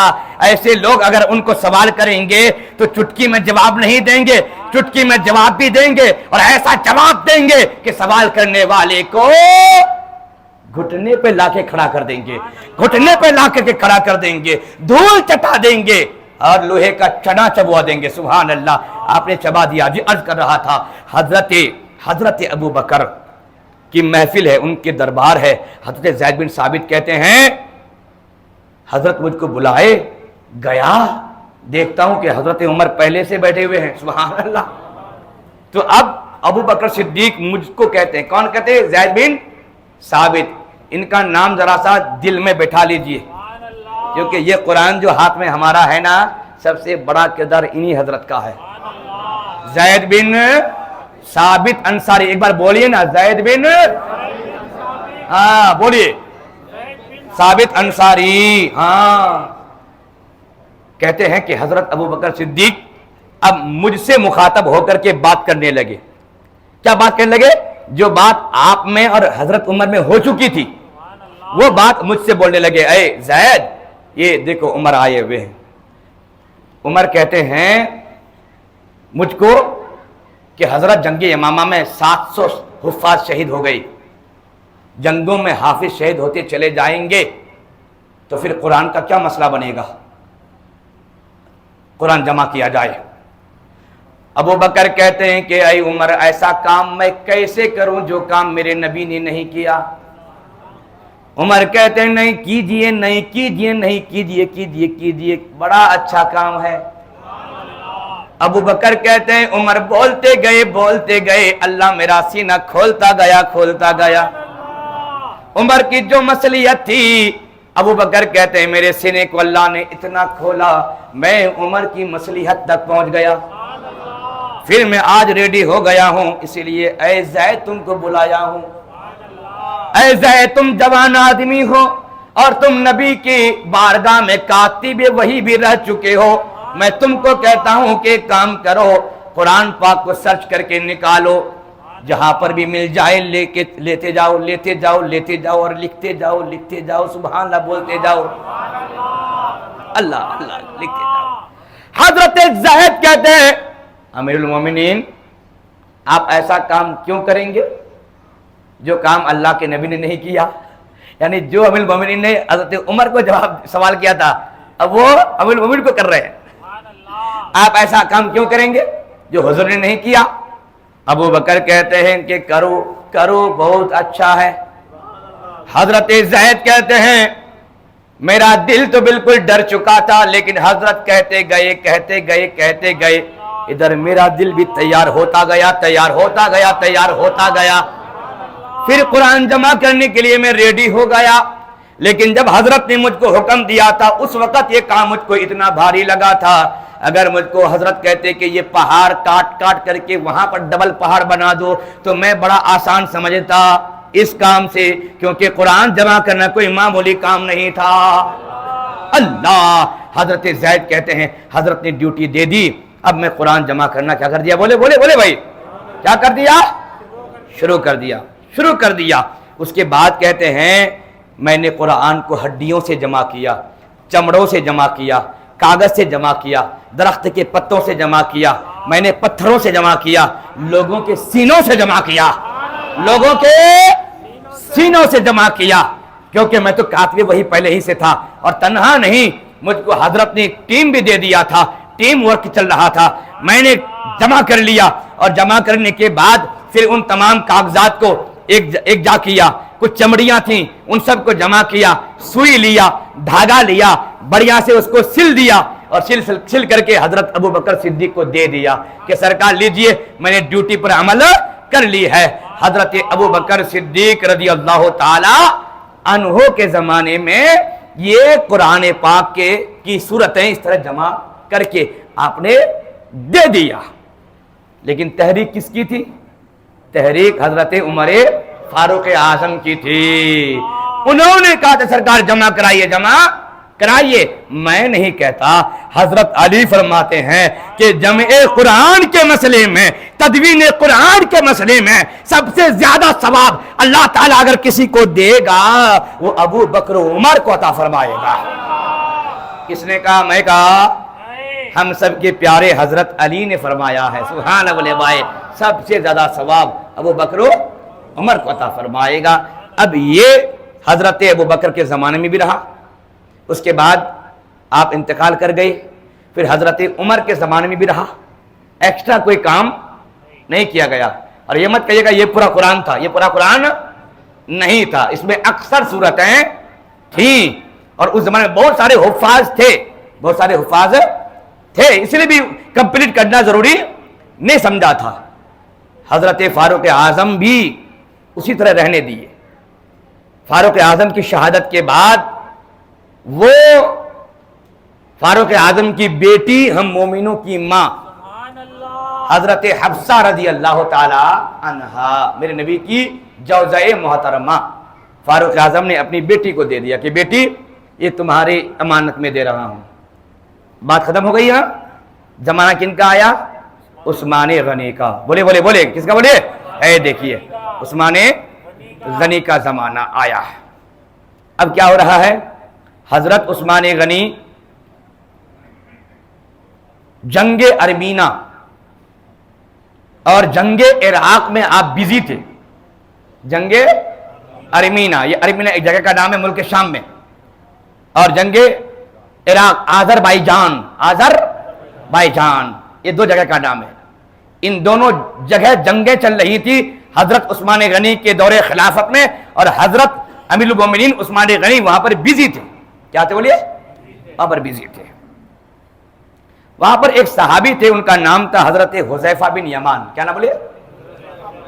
ایک صحابی تھے, وہ بھی وہاں پر تھے, صحابہ کے ساتھ جنگ کر رہے ہیں, جنگ بھی کر رہے ہیں, قرآن بھی پڑھ رہے ہیں, نماز بھی پڑھ رہے ہیں. سبحان بولیے, سبحان بولیے. ہاں, تو حضرت حذیفہ بن یمان ایک دوسرے صحابی کو قرآن پڑھتے ہوئے جب دیکھے تو انہوں نے الگ اسٹائل سے قرآن پڑھا. انہوں جیسا حضور سے پڑھ کے تھے وہ ایکسنٹ نہیں تھا, وہ ایکسنٹ ان کا الگ ایکسنٹ تھا. تو وہ بالکل چنتت ہو گئے. باپ رے باپ, یہودی لوگ بھی یہ سب کر کے برباد ہوئے اور مسلمان لوگ بھی اگر اس طرح برباد ہو گئے تو کیا ہوگا.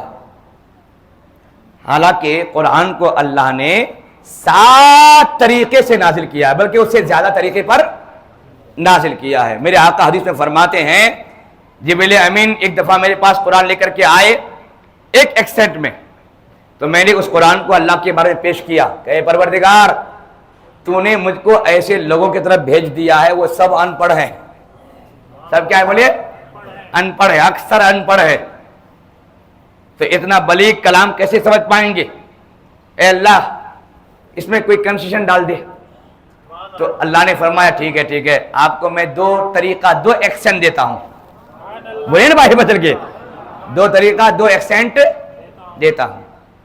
پھر میرے آقا کریم فرماتے ہیں میں نے پھر اللہ سے کہا نہیں پروردگار اور چاہیے. تو اللہ تعالیٰ نے 7 طریقہ دیا. کتنے بولیے؟ 7 طریقہ دیا. 7 طریقہ. میں کہا نہیں, اللہ پھر عطا فرما. پھر اللہ نے 10 طریقہ دیا. سبحان اللہ بولیں گے. کتنے طریقے؟ 10. کہ اب 10 طریقے سے قرآن پڑھو.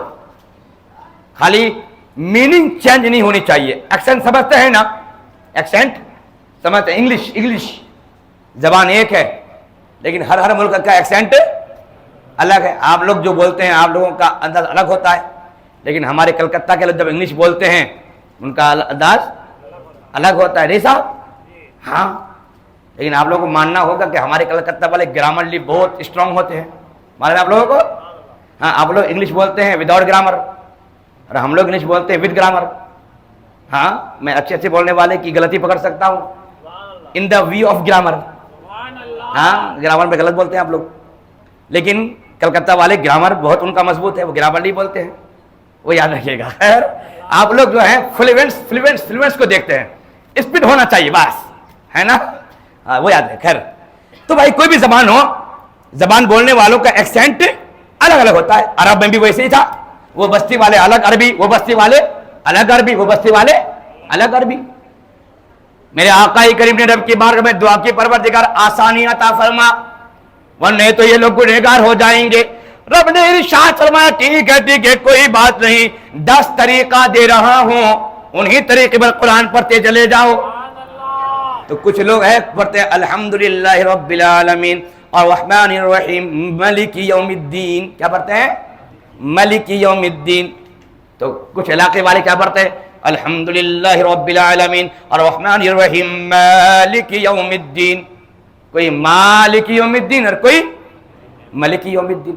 کوئی پڑھتے ہیں ننشزوہا، تو کوئی پڑھتے نہیں ننشروہا، وہاں ظاہر یہاں پر راہ ہے، ننشزوہا تو کوئی پڑھتے ہیں ننشروہا، لیکن میننگ میں کوئی چینجز، کوئی تبدیلی، کیونکہ یہ سب کیا بولیے سینونیمز ہیں، کیا بولیے سینونیمز ہے، کیا بولتے ہیں، کیا بولتے ہیں اس کو اینٹی نیمز میں، کیا بولتے ہیں نا یا اینٹینو، کیا جواب نہیں آ رہا ہے ابھی میرا، سینونیمز ہے سب، اس کو بولتے ہیں ہم لوگ مترادف، کیا بولتے بولیے، کیا بولتے ہیں مترادف، اس کو بولتے ہیں سینونیم۔ تو معنی بدلتا نہیں ہے، جب معنی نہیں بدلتا ہے تو پڑھو، نو پرابلم۔ یہ بات حضرت حذیفہ بن یمان کو معلوم تو تھی، لیکن صحابہ میں جھگڑا ہو رہا تھا، وہ الگ پڑھ رہے ہیں یہ الگ پڑھ رہے ہیں، انہوں بولتے میں صحیح پڑھتا ہوں جی تمہیں غلط، انہوں بولتے نہیں جی میں صحیح پڑھ رہا ہوں تمہیں غلط۔ یہ جو صحیح غلط کی بات آ گئی، تب حضرت حذیفہ بن یمان کو ٹینشن، فل ٹینشن۔ حضرت عثمان غنی کے پاس جاتے ہیں، کہتے ہیں امیر المومنین، اے امیر المومنین، اس سے پہلے کہ یہ امت مٹ جائے، اس سے پہلے کہ یہ امت برباد ہو جائے، مہربانی کیجیے اس امت کا ہاتھ پکڑ لیجیے۔ کہا کیا ہوا؟ کہ سرکار قرآن کی تلاوت میں سب جھگڑ رہے ہیں، انہوں بولتے میرا ایکسنٹ صحیح ہے ان کا غلط، انہوں بولتے کہ میرا صحیح ہے ان کا غلط۔ حضرت عثمان غنی فرماتے ہیں ٹھیک ہے کوئی بات نہیں، جاؤ زید بن ثابت کو بلاؤ۔ وہ جو نام ابھی میں آپ کو سکھایا، ریپیٹ کرایا، زید بن مطلب کے بولے سبحان بولے بھائی، زید بن ثابت کو بلاؤ۔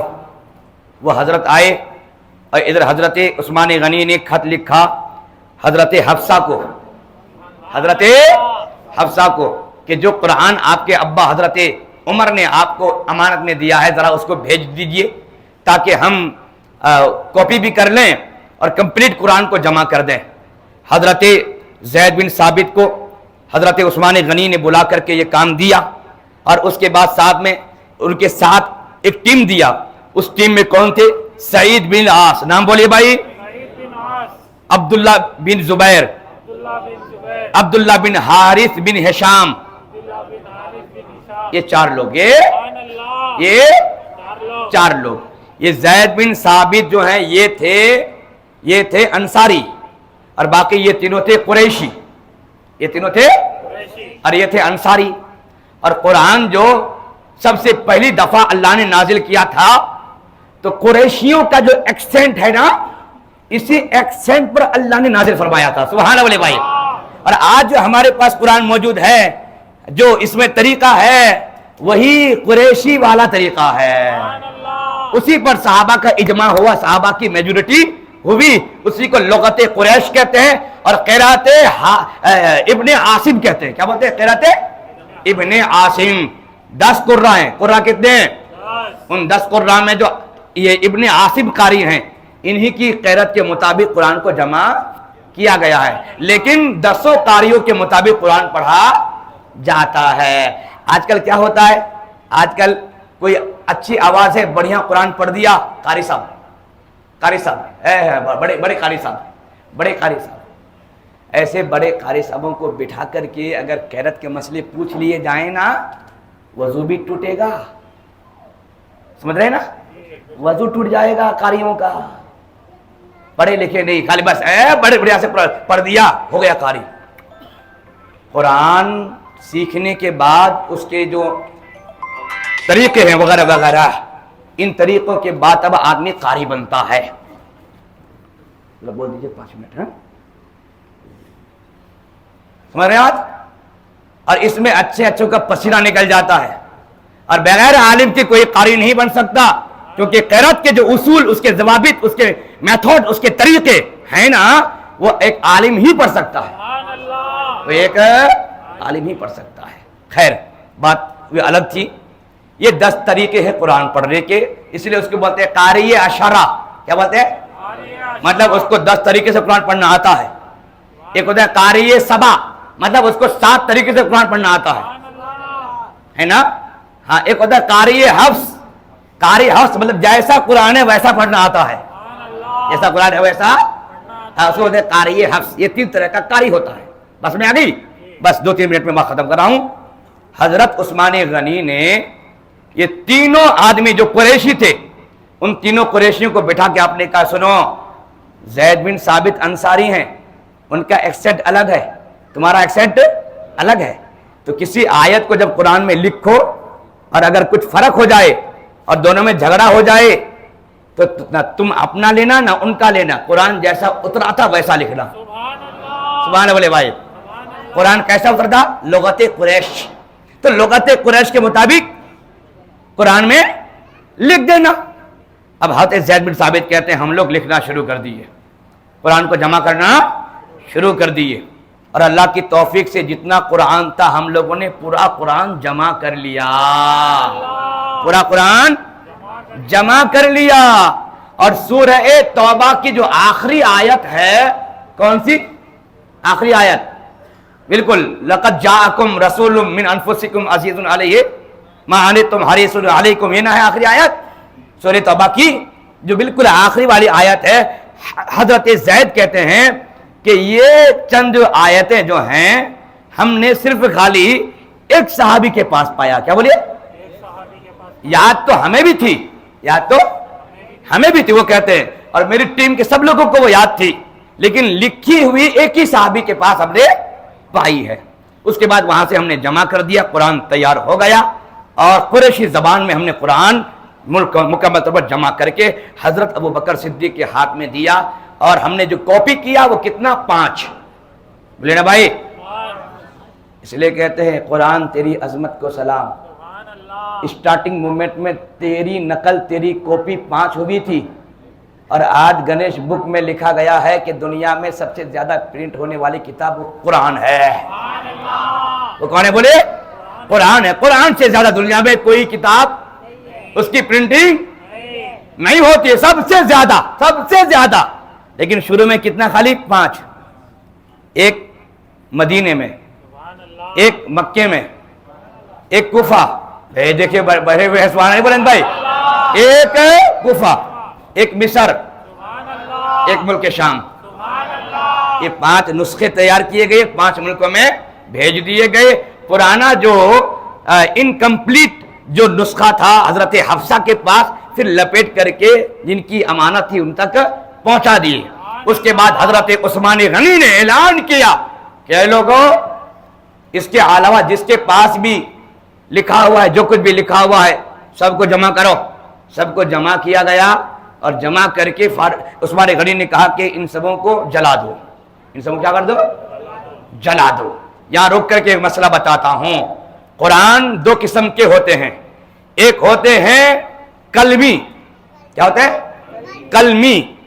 جو کلمی ہوتے ہیں پانی دیں گے تو سیاہی نکل جائے گی، اور ایک ہوتا ہے پرنٹ۔ یہ کیا ہوتا ہے بولیے؟ اور وہ جلدی نکلنے والا نہیں ہے۔ جو کلمی ہو اس کو دھل کر کے پانی کو پی سکتے ہیں، پینے بلکہ پینا افضل ہے، پینا افضل ہے۔ اور اگر پرنٹ ہے، نہیں دھل رہی ہے کتاب، تو اس کو بڑھیا سے کسی پاک جگہ میں دفن کرنا افضل ہے۔ بات سمجھ رہی نا؟ پاک جگہ میں دفن کرنا۔